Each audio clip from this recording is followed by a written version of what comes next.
Hi guys, Bolt here once again. Today we're going to be talking with Felix, or FLX, the creative director in Steel Balalaika, in charge of Broken Arrow, and we're gonna be talking for about an hour, and I'm gonna be asking him a variety of questions. So I just want to not even edit this one bit and just give you guys kind of like a podcast to follow.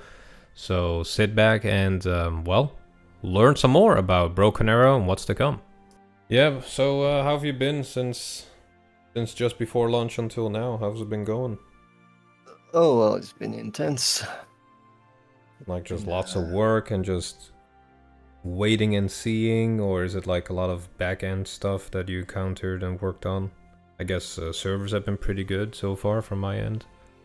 Yeah, well, it was, you see, there are the stuff you know are good, you are the stuff you know are bad, and there are the unknowns.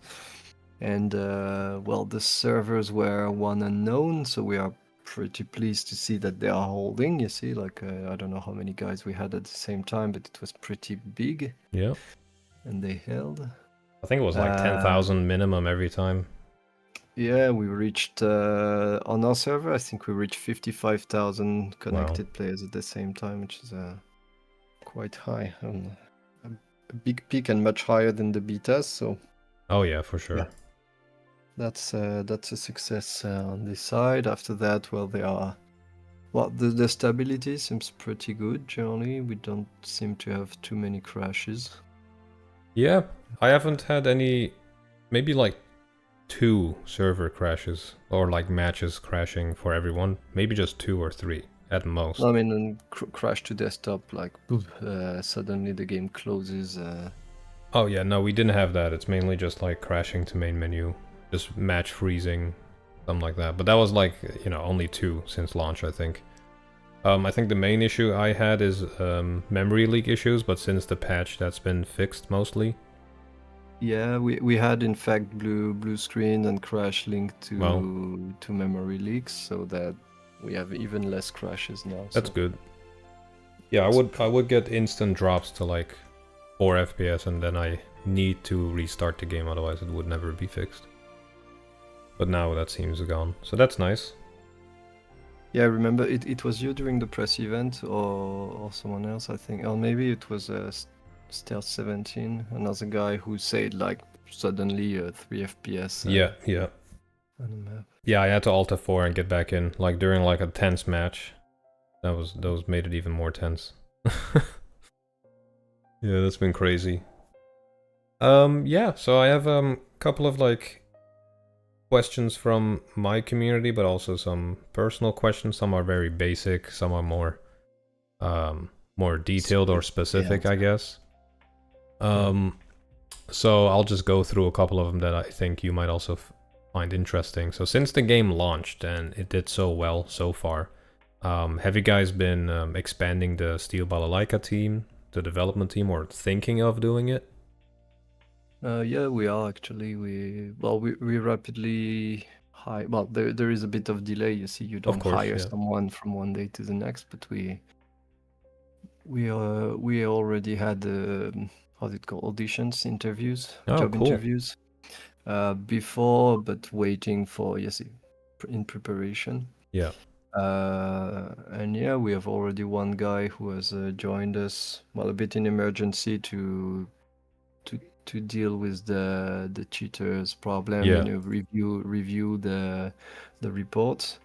That was done, and then yeah, we can expand the team to basically speed up the process, because now that the game is out, everybody is waiting for an answer now, yesterday, you see. So the pace of the production and the pace of the expectations is not the same especially when you're a small team. Like we were less than 20 persons, and now we are reaching a bit above 20. Nice. That's still a small team. You see, like if you compare, like, I don't know, the references, like in France we have some Ubisoft studios and stuff. There are hundreds of persons, multiple studios, etc. So we are 20 is not that much. It's still quite sizable, but I guess with time, you know, wherever people are needed, you will then. It's good to see that they are being like recruited.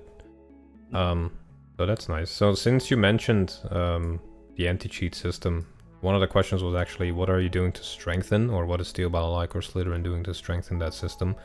And hiring a person to go through reports is definitely a good thing. And me personally, I have only met maybe 2 cheaters since launch, and they were all very early after, like, yeah, just shortly after launch. In the last couple, I think, week and a half, I haven't really seen any questionable players. But sometimes it is very subtle. Like, it'll be subtle things, like the UAZ, the Russian vehicle with the KBVT on top, just firing insanely accurate, like laser beams and destroying on hit. But I think it's working. The anti-cheat system, that is. Sometimes you do still see some questionable ones, but the blatant ones, I think, have definitely been taken care of. Yeah, well, it's also the more you progress, Yeah. we end up getting them. It's like, I don't want to talk too much about precisely the methods, course, yeah. because that would mean that I'm giving cheaters keys to Mhm. avoid being detected. But generally, we mix. Well, there are user reports. We can see, like, if someone is blatantly cheating, Yeah. we can ban them. So this is why having a person just looking at that and taking the decision That's good. is important. But there are also a lot of statistical element that we use. You see, so sometimes you can do something crazy. You can be crazy good during a match, etc. So this can create, let's say, a statistical oddity. But when someone is having constant oddities, at some point, yeah, you start looking a bit closely in this case. So it's a mix of, you see, Yeah. observing the broad behavior of players, and then observing precisely those who have not who are behaving strangely. You see, that's so the more time passes, the more chances to be caught, and that's why you tend to find more cheaters at low elo. Basically, it's not the elo that matters; it's the amount of playtime. You see, but people with low playtime tend to have a low elo, so you will tend to find more cheaters at low levels than high levels. I mean, that kind of makes sense, yeah. Just because they will get caught the longer they do it. That's good. Yeah, so what do you... And for the improvements, well, there is, so that's the manual, but there's also, like, really detecting the cheats, detecting the methods that they use to cheat. This is a constant fight between our detection methods. You see, it's not a fixed problem. It's people actively trying to bypass our protections. So we need to change our protections. We need, well, once again, not going too much into details, but, like, develop new techniques to detect them. But one thing is certain: they will adapt every time, all the time. Yeah, I mean, even with massive games, you will still always have that issue. I guess the more security you put in, the more subtle they try to become as well. So I think it's a never-ending fight, but then again, you make it harder for them, right? So that's good. Yeah, it's about making it harder, because basically there is a cheat economy, like people selling cheats. And to be worth it, like, people won't pay hundreds and hundreds of dollars to get a cheat. It's a cheap stuff. So if the cheat is more complex and more time consuming to create, and if you need to constantly modify it to keep it working, it's not worth it. So basically, you need to increase the price of your cheat, and by having more expensive cheats, there are less cheaters who buy them, basically less people buying them. So it's a never-ending fight, but you see, it's a long one, at least. I mean, the occasional ones that you might encounter, like in other games that I play, I just find it annoying and just move on.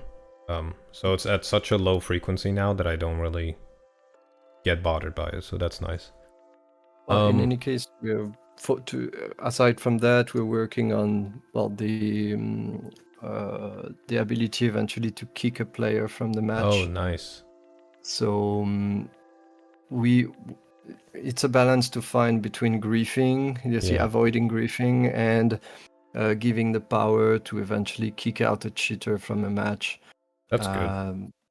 Basically, give the power to the players, because what's the most frustrating when you face a cheater is being helpless against that. Like, okay, all I have to do is like wait for the match to end or just leave the match, you see, and this feeling of being helpless is frustrating. True. For me, it's not frustrating, because when I face a cheater, it's like, a client.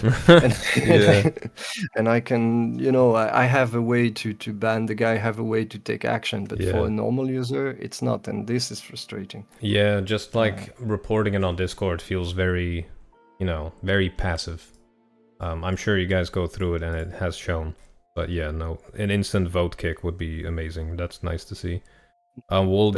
Will something like that also be for other uses, or is it mainly going to be? No, it would be like we're not questioning. Like, we're still thinking about it. Like, I think it would be interesting to eventually put a reason for the kick as part of the vote. Like, okay, I want to kick a bit like the reports, basically. Yeah. I want to kick this player. Why? I don't know, cheater, team kill, language, other, whatever. And that way, if someone is kicked because the majority of or whatever voting system we decide to have in the end, if the guy is kicked because the reason is being a cheater, this can be the equivalent of making a report, you see, and that way we still get some feedback, because otherwise it's just, okay, the cheater is kicked from a match and he or she just go to the next match and do the same. So we still need the report. It's important. It's part of it. It's a quick way to get rid of them, and also a long-term way to report all in one, basically. But that's nice. Speaking of matches and matchmaking and also ELO you mentioned, will there also be like an unranked matchmaker, basically like, war game lobbies where you just have a public lobby, something like that? Well, there is already. Like, you can just make a custom. Are these, Yeah. So it's there. By the way, we're going to improve a bit the lobby creation pop-up, so that it's a bit more obvious that you can create custom scenarios to skirmish, etc. Because at the moment it's a drop-down menu. Yeah. So if you don't have the curiosity to open the drop-down menu, you don't see the options. Which was, it was done on purpose, because one thing we were afraid of is people, in fact, using too much the custom and not the standard mode, and the automatic matchmaker dying because it doesn't have enough people. Oh. But given how successful the game was, we really have a lot of players, so we're much less afraid of the automatic matchmaker starving because of the lack of player. Yeah. I mean, in my opinion, it has worked quite well, the auto matchmaking.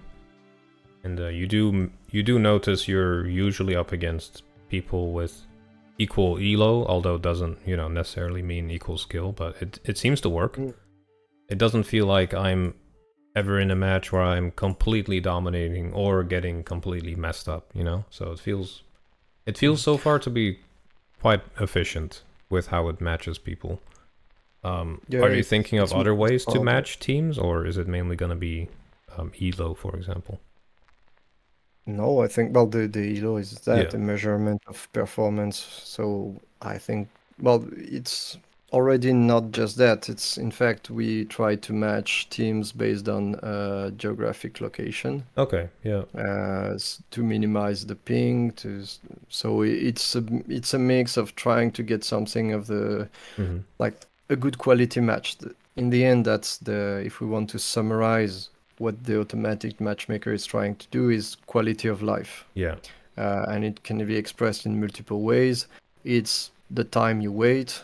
I mean, I've been playing Red Dragon, sitting 45 minutes in the Yeah. lobby waiting for someone to show up just to get a 5-minute match because the guy are leaving or they are just not at your skill level at all. True. That's something we absolutely wanted to avoid. So we have this matchmaker. It's much more efficient, and there was no doubt that it would be. Yeah, no lobby simulators anymore.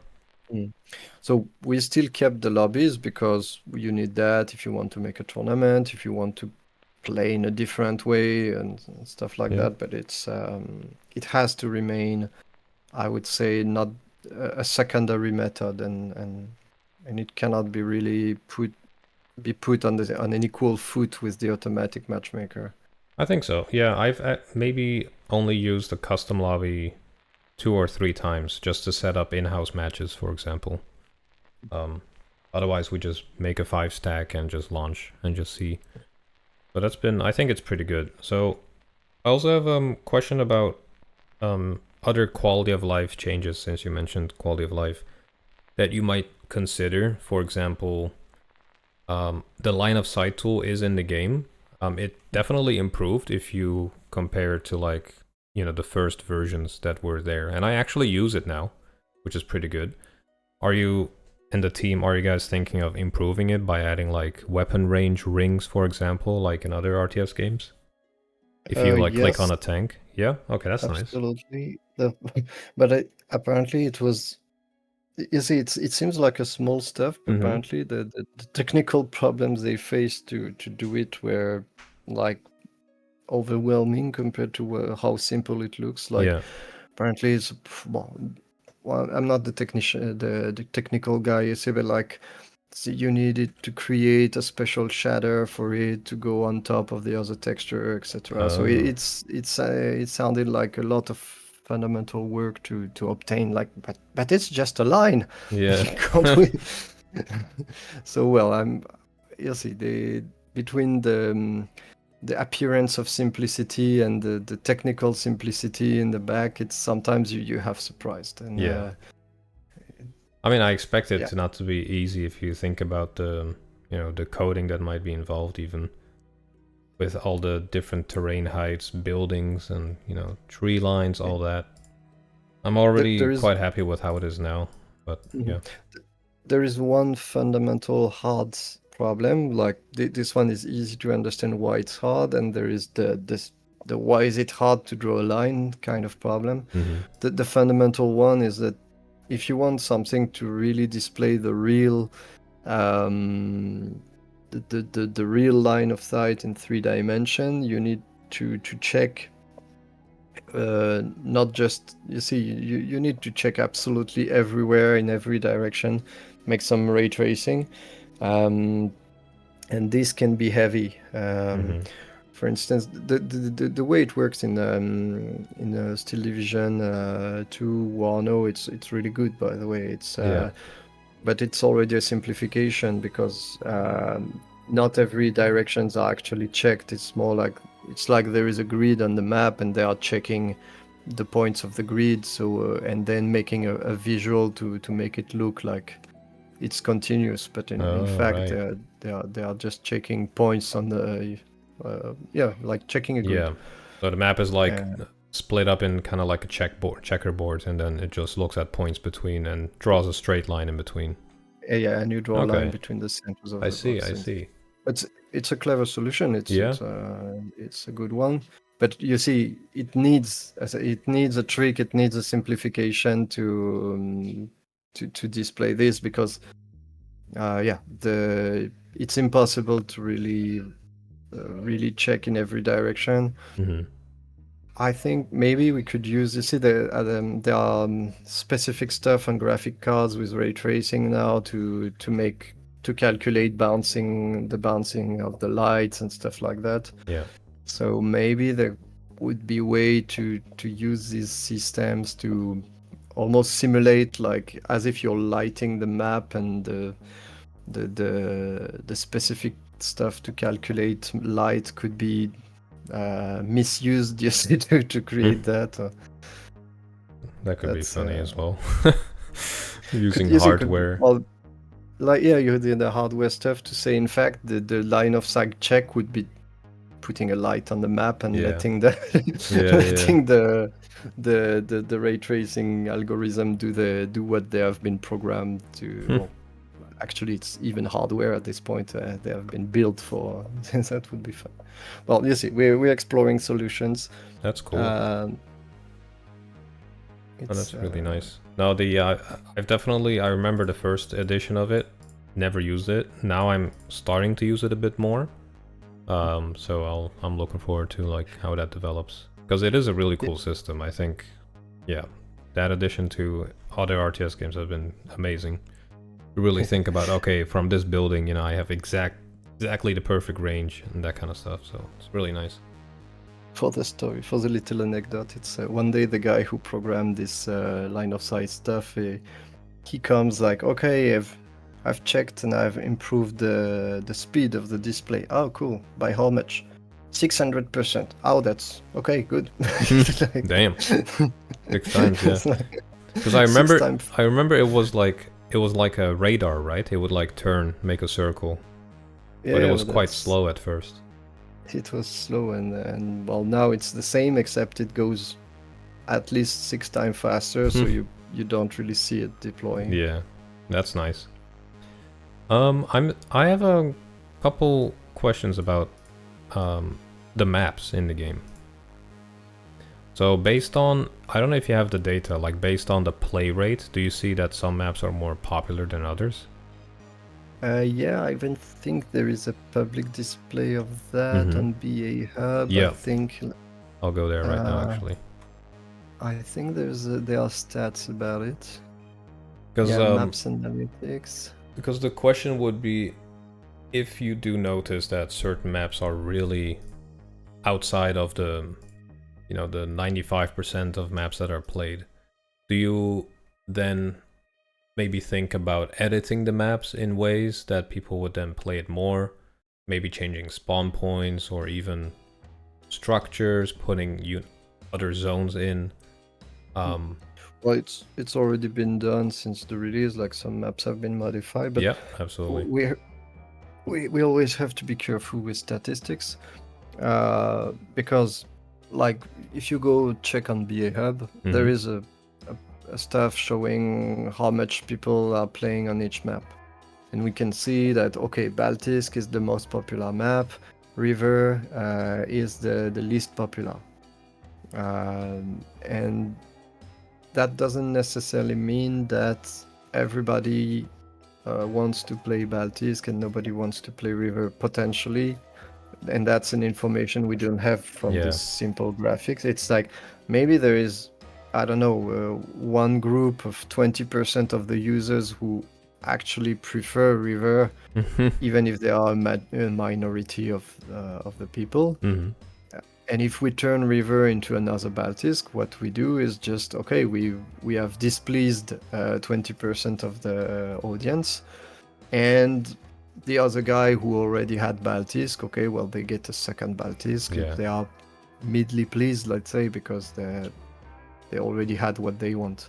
So we have to be careful, and turning everything into the most popular element, I'm not a big fan of that. Yeah. Because that's what many, see, I'm going outside of video games, but that's what many companies in entertainment are doing. Like, okay, what is the most, what would sell the most? What would everybody appreciate? And you obtain some kind of, tasteless soup. Yeah, it's all the same. Yeah, just colorless.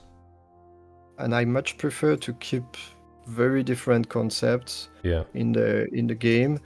You can vote. There is a vote. So if you have a majority of people liking River in a match, they can play River. You see, if they want to change, they can play it. So it's not, you see, making everything the same I don't think is a good idea. Yeah. There's definitely some maps I like more and some I really try to avoid, which is normal.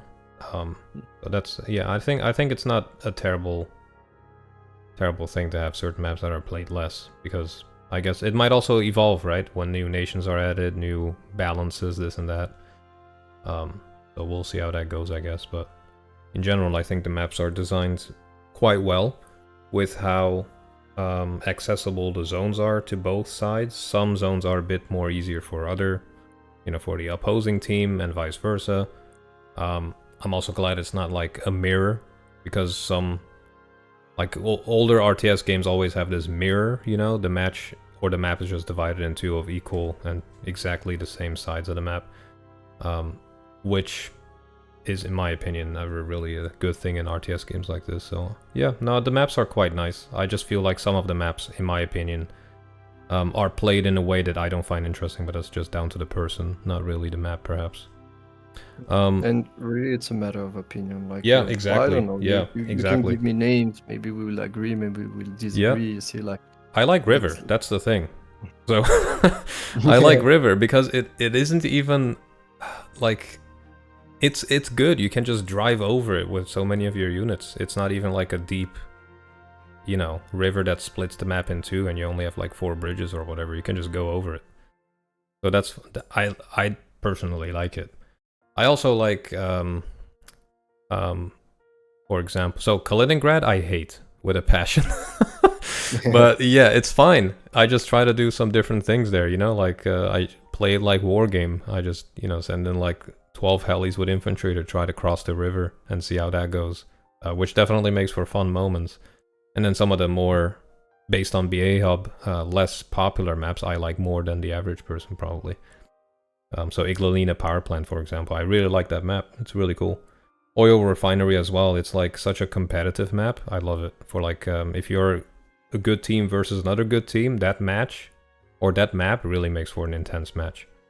So yeah, no, it's definitely opinion based too. So speaking of maps, are you thinking of maybe making it possible for people to pick different orientations of maps, like 90-degree turned ones, for example?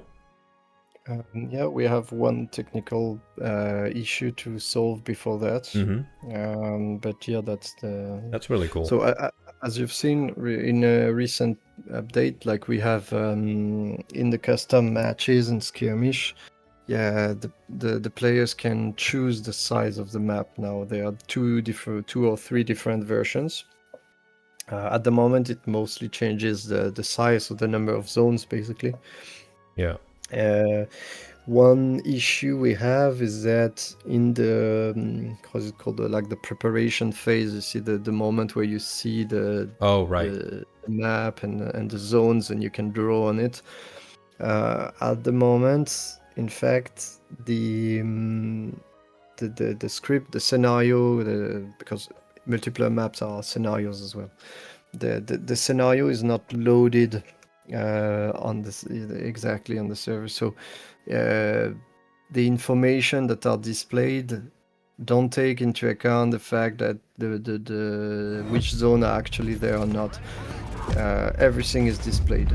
So the problem I have is that if I make 2 versions, let's say rotated 90 degrees, during this preparation phase at the moment, the 2 versions will be displayed on top of each other. Oh, okay. So as soon as we've solved this problem, so basically the server needs to access the script a bit more in advance to see what should be displayed or not. Yeah. And once it's done, yeah, we will have the possibility to propose an infinity of variants. In fact, that's really cool. And the second, well, there is another problem, but it's more my domain. It's how do we present it? Because I don't know, do we present it during the vote? Do we name them differently? But if it's just a name, people might not know what it corresponds. So maybe we need to, I don't know, display a mini map or vote for different variants. I don't know. We need to solve this problem of communicating which version it is visually to the players. Yeah, and I guess you don't want to just give 9 options on the voting side instead of 3 maps.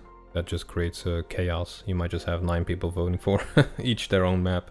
But maybe like 2 rounds of voting, like first you pick the main map and then the orientations or something. But when you vote, you need to know what you're voting for. Well, yeah. We could just say variant 1, variant 2, but if you don't know what variant 2 is... True. Yeah, I think when you can see the minimap clearly, that solves that issue. So maybe this like a two rounds, but we also don't want, people to be voting like, okay, vote for the map, vote for the orientation, vote for the time of the day, vote for the game mode, vote for and 10 votes later, like it's like, okay, can I play, please?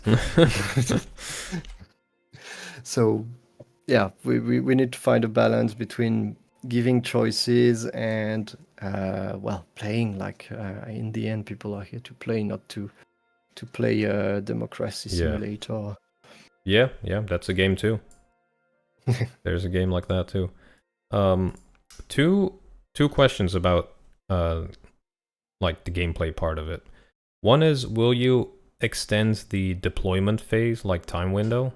Because right now, even for me, I try to like min-max, I can, in this vehicle I can put this one recon and then this ATGM or whatever, and it fits perfectly.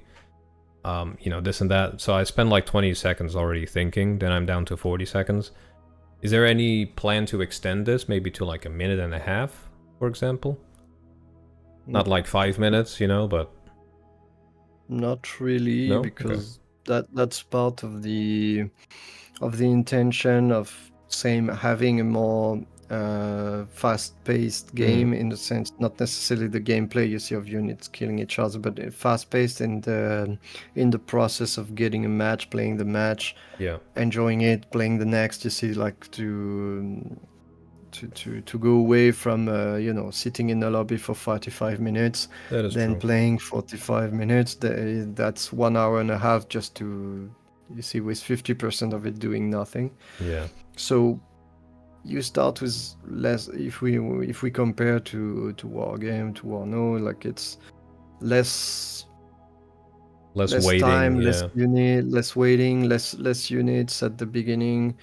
Because one thing I never really liked with Wargame was this spike of how's it called, the spike of action that was needed at the beginning.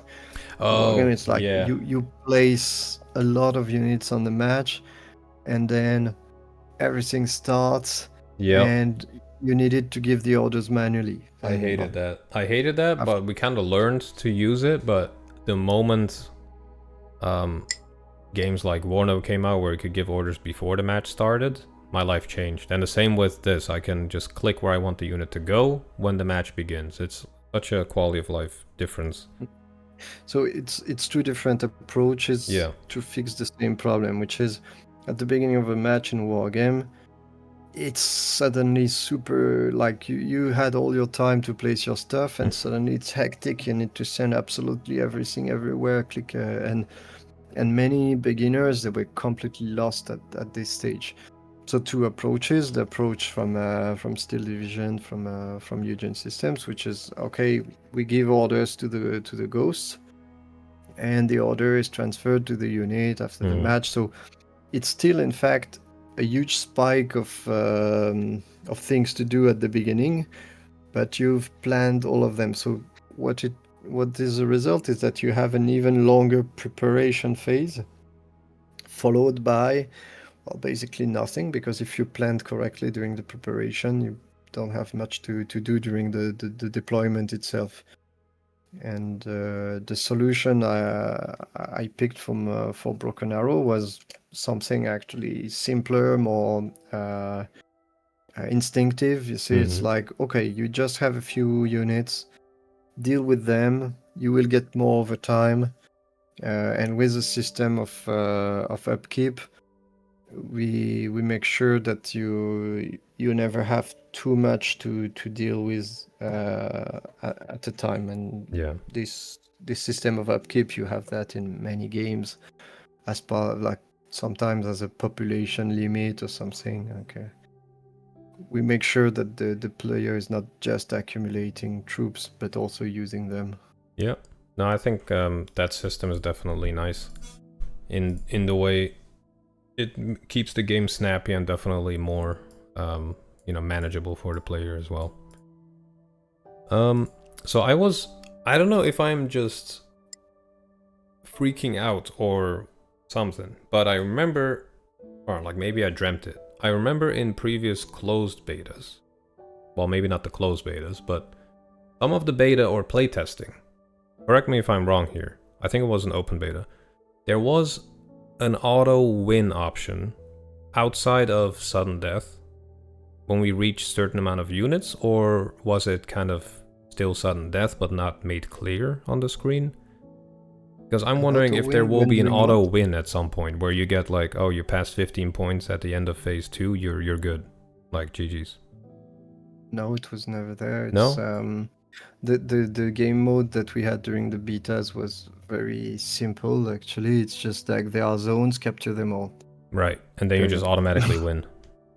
And if you have everything, you win, and it was an instant win as soon Yeah. as everything was captured. But there was no points at the time. It was just zones, and we count the zones at the end. But yeah, we'll think of it. Well, first we will introduce the surrender mechanic in a following patch. So we'll see if it solves most of the problem. Because yeah, if it's a balance to find, because I see a lot of people leaving the match too early. Like there are many comeback mechanics in the game, and I don't know, some frustrating. Like you start, you take a nuke on the deployment. The nuke does 2,000 damage of destruction. You see 2,000 destruction. You kill the bomber. That's 2,000, 1,000. People give up. I don't have units anymore. I give up. But in fact, it's you can come back from this most of the time. Like I've seen matches with people getting heli rushed, and okay, helicopters arrive, destroy some stuff. The helicopters get killed, and they abandon. Well, in fact, if you looked at the score, the guy making the heli rush lost more points than the other guys, than the defender. You see, so they would have actually won even the phase 1. So. If you were to just hang in there, just keep playing, it's really not advice to many people. Like the cases where the match is desperate and you know you will lose it before the end of the match, it's actually very rare. Maybe at the end of phase 2 you can start getting an idea like, okay, it's the end of phase 2, you just took like 12 points in the face. You've always been on the back foot for the entire match. There is indeed little chance that things will change in phase 3. If you don't change, you see, if you consider that you're doing your best, you're doing your maximum, all right, at this point it's over. But many times it's everything is done in the game to allow people to make a comeback. It's harder when you don't have communication with your team, but at least when people communicate, even writtingly, like, okay guys, let's focus on this area, defend it, and from there we will see what we do. You see, and you can come back from many situations. Yeah, I do like how the phases are separated in the amount of points you get per conquest point, or per kill point. So it does make it more possible for you to come back in phase 3. It is quite nice. Like losing phase 1 puts you back, if you lose everything, 6 points, right? But that is only 2 points, or 2 conquest points in phase 2. And then even just it definitely helps to stay in the game and see where it goes. And it is still possible. But yeah, sometimes you do know, okay, we're dead. Let's just, call it here and just get into a new game. Sometimes you just know when the team is falling apart, no one is talking, and you're just it's getting wrecked. You can feel it.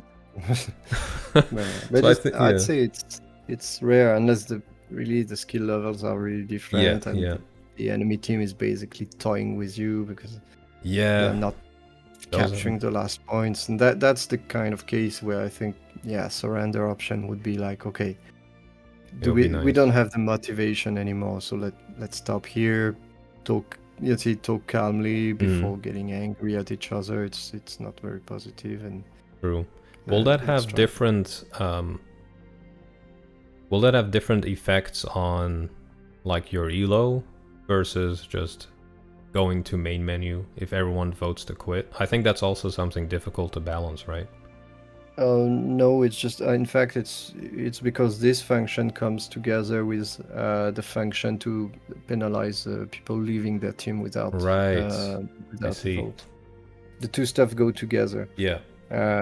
You have the option to surrender, but if you leave your team without their consent, basically, there you will not play a game again so soon. You see, there will be a timer penalty where you cannot play Okay. with a message telling you have been abandoning your team. Yeah. Take a you break, cannot you know? you cannot well first try to reconnect, and Yeah. we had some issues with sometimes the reconnect button not appearing, so we have Oh, I remember that. Yeah. and so we want to make sure that people can reconnect to the match, that it's not like in case they have a disconnection, they're not in a match anymore. We want to make sure that we fix a maximum of case to be able to recreate the connection with them in the match. And if they decide, if they decide not to do that, well, then punishment. Like, Yeah. okay, you've You just want to abandoned. see the effort from the player. It's like, hey guys, I think it's over. Shall we just throw in the towel instead of just, okay, I'm out of here. Yeah. That's a different stuff. So it goes together. Like if you have the option, we cannot punish someone for leaving Yeah. if there is no alternative option. So we create this alternative option of surrendering, and because it's here, we can take actions against people ignoring it, Yeah. basically. No, that's good. I think that's nice. I'm getting a couple questions live from, I'm not live, but getting some in DMs, but I just want to ask you your general post-launch experience so far. I know we kind of went through it in the beginning, but how was it for you? Just how has it felt? Have you jumped into a lot of games as well, or have you just been kind of letting it happen in the back and just taken a holiday? Have you gone on holiday? Have you slept? Have you been? Yeah, like I guess it's, you've been working for this for years, and then it's out, and then thousands jump on it. It's gotta be crazy to be Well, at this yeah, stage. it's a very stressful moment because this is a moment where everything can work or everything can crumble, and if Yeah. it's starting to crumble, like like the moment where the game is released, it's not the moment to go in vacation. Mm. It's now you see, well, it's starting to stabilize. The we see that the reviews of the game are not super good, that they are lowering a bit over time because of different issues, but it's also some of the issues they will take time to fix, so there's no need to stress on a day-to-day basis because of something that it's something people want, that you're taking negative reviews for that, but it will be ready in 1 or 2 months. So in the meantime, well, we're working on it. That's it. Yeah. No need to stress for that. Exactly. Yeah. I think it's normal as well that oh, you had so many people on day one and now it's half of that. That's normal. That's with any game. Yeah, So it's and we're not. It's actually, I was surprised by the quantity of people playing multiplayer. It's a bit of a surprise because the percentage of people playing, like I've been working with agent systems, and the percentage of player we had playing multiplayer was way lower than than Broken Arrow. So for me, that's great success to manage to hook people and to everything was made in the game to push people slowly to go towards the multiplayer. Yeah. That was our goal. Like, we make a campaign where you get used to the mechanics, to the interface. Then you see we have a skirmish, we have custom matches, and the fact that the game is 5 versus 5, the fact that there is an automatic matchmaker, all this stuff are made to facilitate the access to the multiplayer, which in my opinion is the ultimate. To see the stuff that you can do in terms of amount of time that you spend with the game. You don't play the campaign for 200 hours. Well, there are very few doing that, trying to get all the medals, all that stuff. But most of the players, they play the campaign. Well, they don't even finish the campaign. Most of them in many games. Yeah, true. They play a bit the campaign. Okay, it's fine. Eventually they finish it, and after that it's done. You've played the campaign, you don't play it again. However, multiplayer, you come back to it. The second element, which I would like to promote a bit more, is the community content creation with new scenarios and stuff. There are already plenty of stuff that have been created, some of them with very nice quality. So we're working on trying to promote that a bit more. Nice. Like we're thinking eventually to create some events where I don't know, I contact the guy who created the most popular scenario of the week to discuss with him, play his scenario live, something like that. Nice. I think it would be nice. I'm actually planning to get into that myself with the creation of them. I have a lot of cool plans because I used to play Men of War Assault Squad 2 a lot. And that game is kept alive by scenarios and mods. And the scenarios there are like, they're insane. Someone built Call of Duty Modern Warfare 2 missions in Men of War. And it works. We have plenty of stuff, yeah. Yeah, it's so cool. So I really hope that people definitely try out, fooling around in the editor and scenario editor, and because it's also quite, it might seem daunting, but Unity is quite nice and customer friendly or user friendly. Yeah, well, I can, if you're interested, for instance, that's the kind of stuff we could try to organize. Like, yeah. As you say, it can be a bit impressive at the beginnings. Like, you don't want to start by reading the manual for 2 hours. You want to do stuff fast. So having a bit of someone teaching you the basics and then letting you explore, it could be an interesting. We could try that, yeah. Just like simple scenarios, and then people, if they just know how the tools work, then they might be motivated to do more themselves. So that's cool. I have one thing, and this might be something that the team is still thinking of, or you guys already thought of it, and that's why it is the way it is. When a transport blows up, the infantry is completely fine. Is that like a game design that you guys specifically went for, or is it something that might change? It's not 100%. In fact, it depends on the damage taken. But it's generally low damage. Okay. If you take a big bomb on a truck, like they will die anyway. Yeah, like a GBU or something. Okay. But if the transport is killed by basically anything that is not a big bomb, you take very few damage.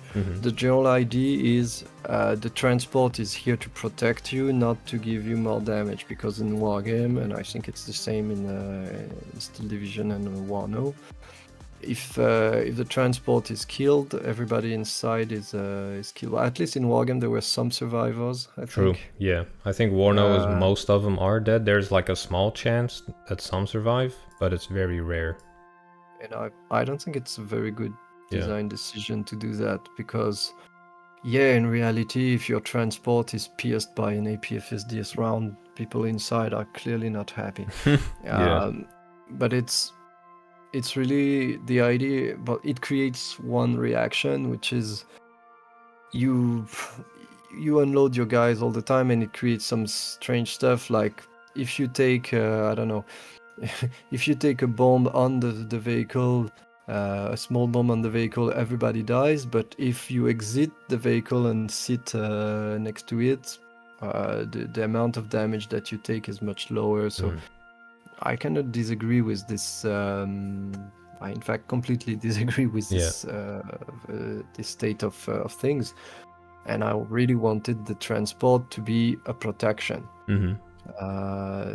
so that you can use your transport to push forward and be and feel safer in being aggressive with your transports.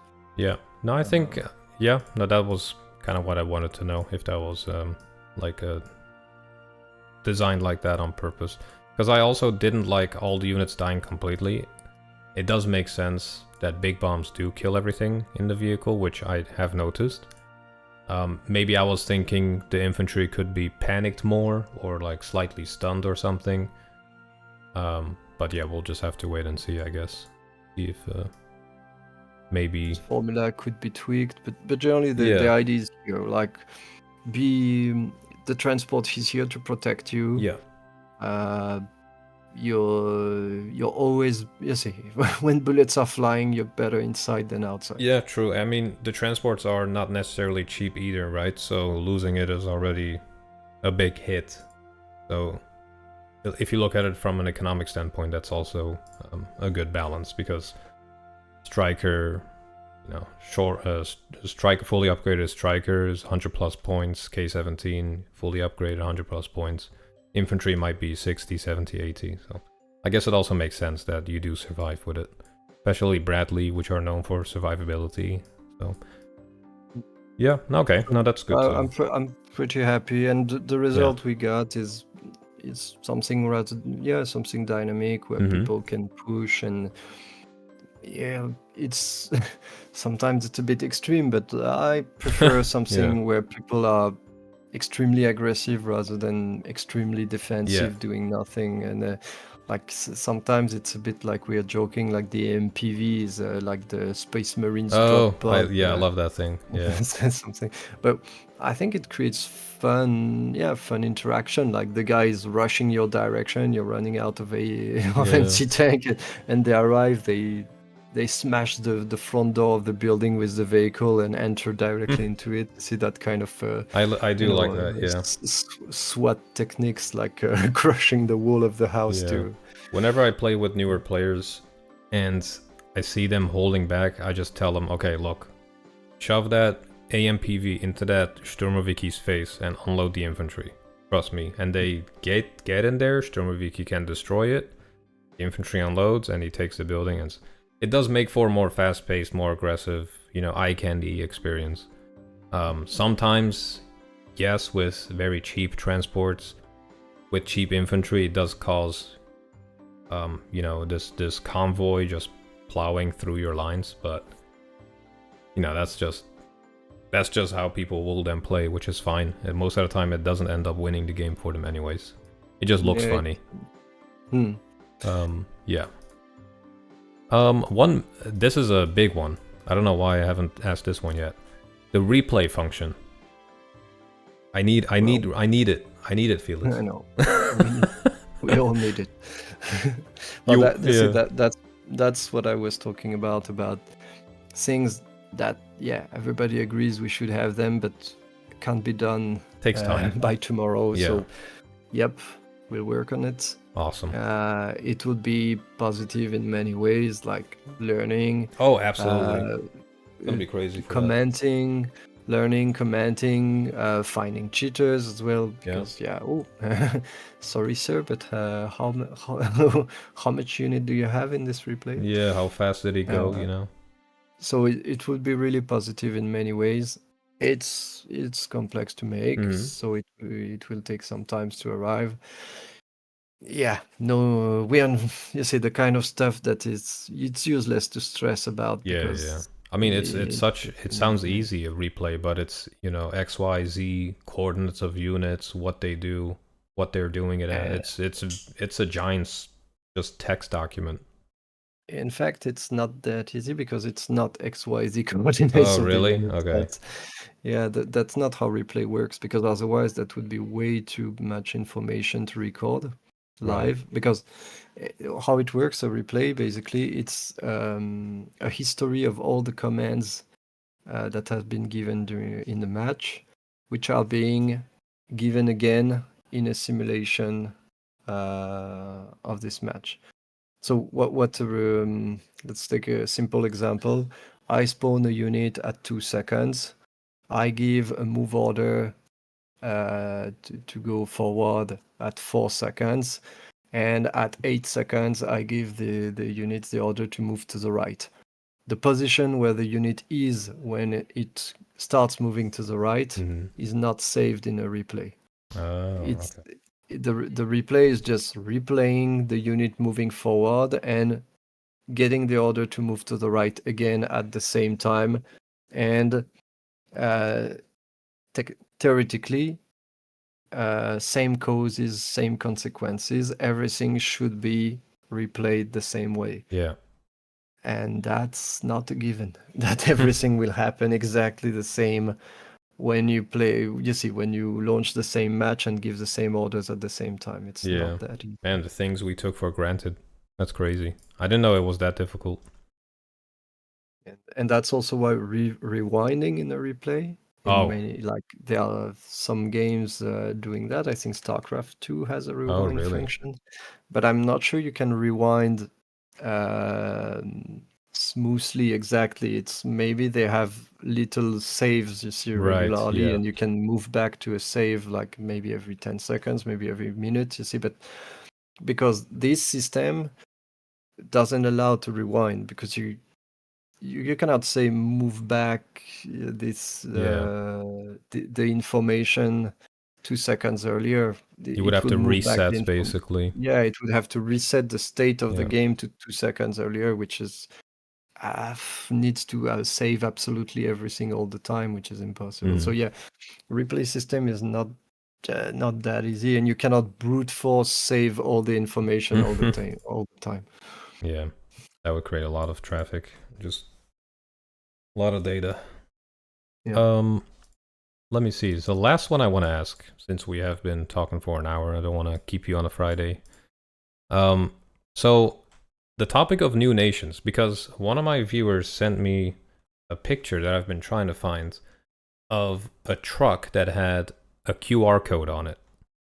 And that QR code led to a British like recruitment ad, I believe.